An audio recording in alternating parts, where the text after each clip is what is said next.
Hello friends, तो कैसे हैं आप सब। आई होप आप लोग बहुत अच्छे होंगे और आप लोगों की पढ़ाई भी बहुत अच्छी चल रही होगी, क्योंकि जो एग्ज़ाम डेट आ चुका है और 1 महीना बाद मतलब कि जस्ट 5-6 दिन एक्स्ट्रा है, जो भी कुछ है, या फिर 2-3 ही दिन एक्स्ट्रा मान लो, तो वो सब तो आपका लास्ट डे में तो ख़त्म हो जाता है बिल्कुल पेपर के टाइम पे। और कुछ आपके कुछ अपने पर्सनल काम्स भी होते हैं, उनको भी ख़त्म करना होता है साथ साथ में लेकर, क्योंकि लाइफ तो चलती रहती है। ठीक है, एग्ज़ाम भी आ रहा है, आपको लाइफ के साथ मैनेज करके लेके चलना है।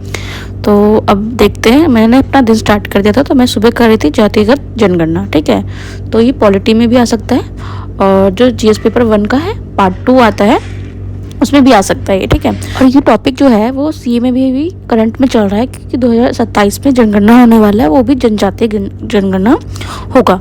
तो साथ में मैं इसके साथ में तो सर पढ़ा रहे थे और साथ में मैंने मेंस 365 का जो पॉलिटी का है उसके साथ में ये कर रहे थे, क्योंकि मैंने जैसे देखा है कि मैं एक साइड वीडियो चला लिया और एक साइड पीडीएफ खोल लिया है। मैं दोनों मतलब सर पढ़ा रहे थे वो भी नोट कर रही थी, और उसमें जो पीडीएफ में मेंशन है, ठीक है, उस टॉपिक को भी साथ में लेके चल रही थी, साथ में उसको पढ़ रही थी। ठीक है, शॉर्ट में भी मैंने साइड में देखने की मैंने शॉर्ट में भी लिखा है, ताकि लास्ट टाइम में मैं इसको फटाफट ऐसे करके रिविजन कर लूँ। देखो, जैसे कि मैंने ब्रीफ में भी लिखा है पूरा कि इसमें कौन कौन सी लाइन आएगी, और शॉर्ट में भी मैंने लिखने की कोशिश की है, क्योंकि लास्ट टाइम में ना आपको बहुत ज़्यादा जल्दी रिवीजन हो जाता है इससे, क्योंकि आपने पढ़ रखा है, और साथ में उसका कोटेशन के साथ भी मैंने मेंशन किया है। उसके बाद सर जो पढ़ा रहे थे एक देश एक चुनाव का करवा रहे थे कॉन्सेप्ट। ये वाला मेरा टॉपिक ना पहले से बना हुआ था, 70 जो मेंस था उसमें मैंने ये वाला टॉपिक बहुत हाईलाइटेड था और आया भी था, शायद कंफर्म मुझे याद नहीं आ रहा है। तो इस टाइम तो पर ये मतलब उन्होंने टॉपिक बना लिया था, और ये हॉट टॉपिक था उस टाइम का, और अभी भी है, क्योंकि अभी इससे संबंधित कुछ समिति बनी है, और ये बिहार का कुछ डाटा था वो मैंने पहले वो भी लिख रखा है। ठीक है, तो वो सब मैं देख रही थी। तो मेरा ये है कि आज मैंने 2 टॉपिक कर लिए थे अपने सीए के, तो वही कर रही थी। इसको करने में मुझे अपना 3 घंटा टाइम लग चुका था। तो उसके बाद फिर मैंने ऑपरेशन सिंदूर स्टार्ट किया था, पर हुआ नहीं मेरे से, ये मतलब मैंने छोड़ दिया।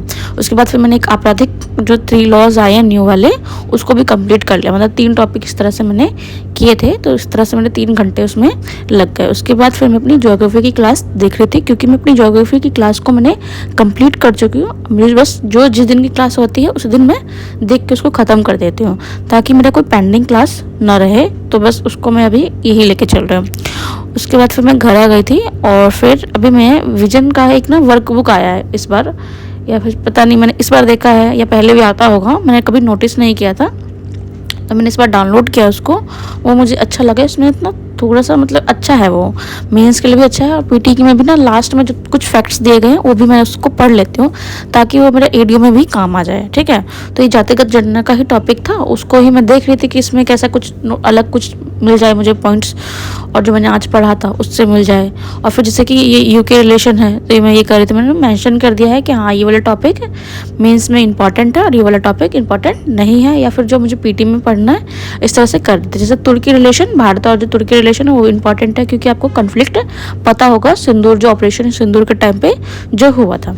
उसके बाद फिर मैं ईडीओ का अपना प्रैक्टिस कर रही थी। ठीक है, आज मैं जीके का सेट लगा रही थी, तो उसको ही करने में मुझे बहुत टाइम लग गया था, क्योंकि 1 घंटा 2 घंटा तो आपको लग ही जाता है। मतलब मुश्किल से मैं कोशिश करती हूँ कि 1 घंटे में, क्योंकि 100 ही क्वेश्चन है, हम लोगों की प्रैक्टिस हो चुकी है 150 क्वेश्चन करने की 2 घंटे में, तो क्योंकि हमने बीपीएससी दिया है भाई, तो जल्दी हो जाए। उसके बाद आप लोगों का क्वेश्चन था कि आप अपना मेंस पे पूरा फुल फोकस देने के बजाय एडीओ पे भी दे रहे हैं साथ में। मैं इसलिए देना चाहती हूँ क्योंकि देखो, एडीओ का जो है एग्ज़ाम 1 महीने बाद हो जाएगा। ठीक है, उसका रिजल्ट भी शायद मैक्सिमम आपका 3 से 4 महीने में आपको दे देगा, और जो 71 मेंस है, ठीक है, वो अप्रैल में या मार्च में होगा, और उसका रिजल्ट जो देगा वो पता नहीं कब देगा।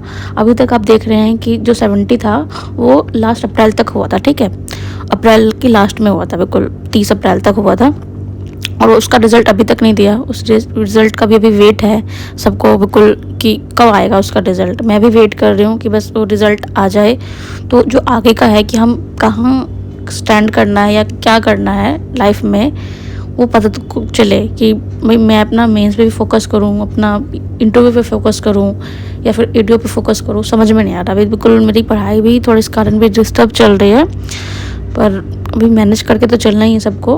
तो इसलिए मैं एडीओ को लेके चल रही हूँ, क्योंकि वो जो ज्वाइनिंग है ना वो जल्दी हो जाएगी, और इसका जो अभी मार्च या अप्रैल में होगा उसका रिज़ल्ट 6 से 7 महीने बाद आएगा।